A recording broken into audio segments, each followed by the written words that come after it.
This is the Rossi matched pair 410 shotgun and 22 long rifle. It comes with the standard strap. I also took another strap from another duffel bag so that I don't have to switch straps. I can just keep one. It's a reliable gun. It comes wrapped in a lot of grease, so you have to give your gun a really good cleaning.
This is my standard everyday carry when I go hiking. Some of this I keep in the bag, some I keep on my person. For example, the can that I made out of a old Chef Boyardee ravioli. It's good for digging. It's got a handle here I made out of wire. I can put it on the fire, take it off the fire. Cools down pretty quickly.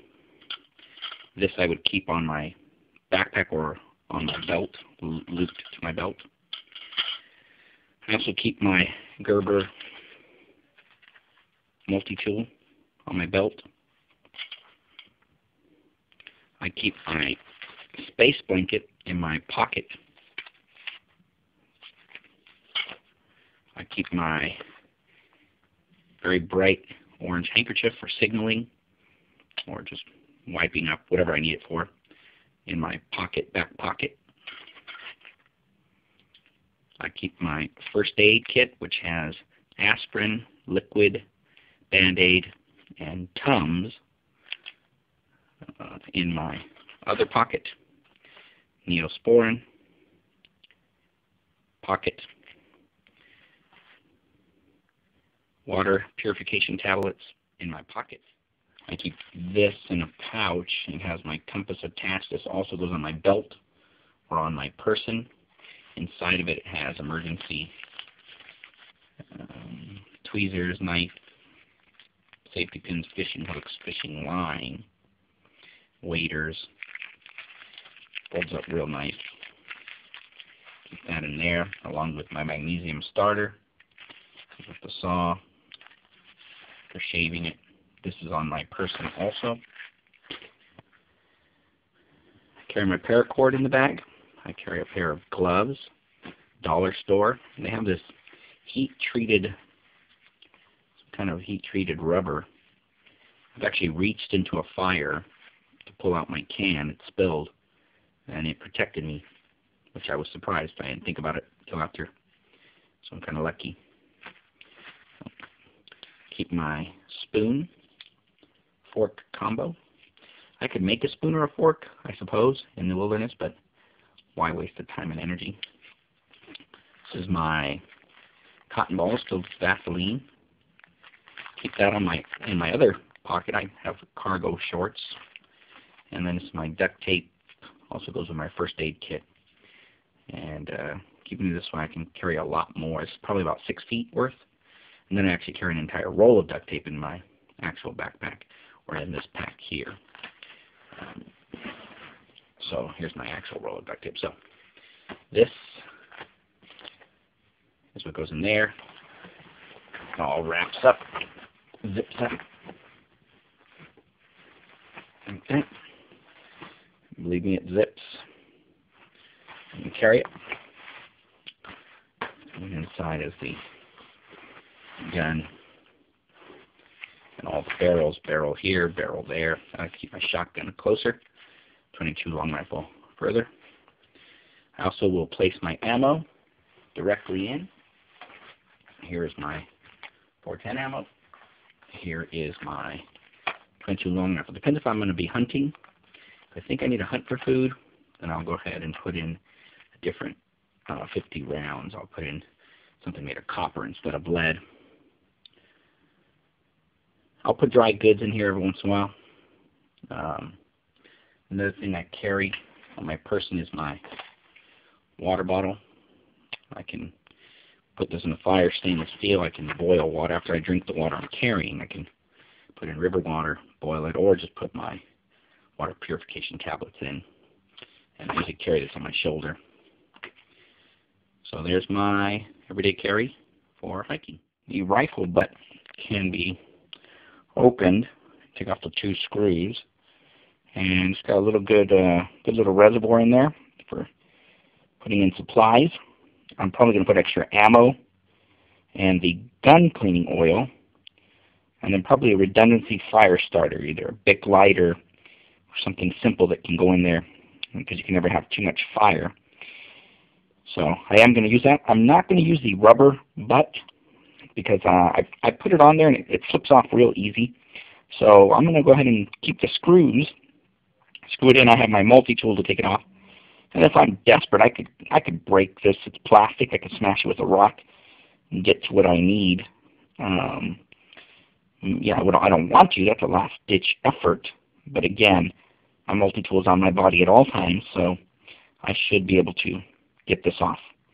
And if in an emergency situation, I can just crack it, break it, and the gun will still work fine. I'll be able to kill a squirrel or rabbit or whatever I need. My backpack is the last thing that I carry. I'll usually have a water case here, a water case there, depending on how far I'm hiking or what I'm doing. I have my handkerchief tied on, extra handkerchiefs, cleaning up, first aid. If I have to reach into the fire, if I can't get my gloves in time, I'll keep my knife sharpener. This little handy little knife sharpener. So if I need to, I can sharpen my knife. I also have a permanent pen I keep in there. Inside is where I usually put my food stores. There's no food in there right now. However, I do keep this plastic container, Tupperware. I don't know, Ziploc, whoever makes it. And I'll put my keys, my cell phone, anything that I don't want wet, and then secure it inside the backpack, usually cushioned. If I have an extra jacket or sweater, I'll cushion it. I'll bring my wool hunting jacket. This thing keeps me real warm, dries off. If I get wet, it dries very quickly. So I'll keep that in the backpack, usually cushioned around whatever I need to keep safe.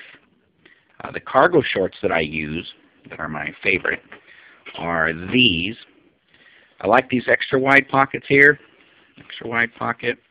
It's got more duct tape in there. Actually, I can feel it. Good pockets in the back that secure really well, even though it's Velcro. These are just really well made. I got them for $1.99. I always have a leather belt, and leather is very useful. It's made by, in case you wonder, Savannah. Go out and get some. So these are the shorts I'll use. It's the backpack I'll have for extra stuff if I'm hiking, whatever. But again, this is my everyday carry. This is what I keep on me no matter what. This is my livelihood. You can see I was using the Gerber tool to open up the butt end of the stock. And here's the bolts. Something else that will be in my backpack is this flashlight. Now, it's not waterproof. It's Energizer. It's not waterproof. I'm probably going to get a waterproof one, but for now, this works really great. I have had it get wet, and it still works. So it's not waterproof. I think it's water resistant. Although I want to get a waterproof one because I have fallen into the Yuba River more times than I would like to mention on camera. And I want a light source that I know will always work. But again, I have so many redundant fire preparations that if I really need light, I can use fire, or else the sun will be out. Also wear one of these quick drying shirts. It's made of some kind of polyester. Gets the sweat off of me fast. If I fall in the river, like I said, I've done a bunch of times. Dries real quick. I can also use it for mopping up sweat if I need to. Then I'll wear a regular shirt over that, then a long sleeve shirt, and then finally my wool sweater / jacket, so that I can take off layers as I see fit. You know, it's always tough deciding what you're going to bring with you, but that's what I bring for my comfort. Tools that I bring in the backpack: I bring this bare saw. This will saw through a tree trunk, probably 13 to 14 inches wide, really quick. I could probably take down a 26-inch tree, given a little bit of time. I take this axe. You can see I made the handle with duct tape, which I can take off and use. Also used duct tape for the saw, so I can put it in and keep safe, which I can reuse, and then that's for the axe. So I'll also always have on me a piece of string with a pen, believe it or not, so I can write or doodle, or if I need to, stab someone. I know it's made of plastic. Everybody loves these metal tactical knives, but if you stab somebody with a metal tactical knife that is sold and marketed as a tactical knife, it's going to be harder to prove you weren't meaning to harm someone. However, just a standard ordinary pen, and I've stabbed through metal, tin metal with these things. It's penetrated pretty deeply. If I lose it, I don't feel bad. I didn't spend $250 or whatever, and it's been pretty durable. I will put it to quite a few tests, so we'll see.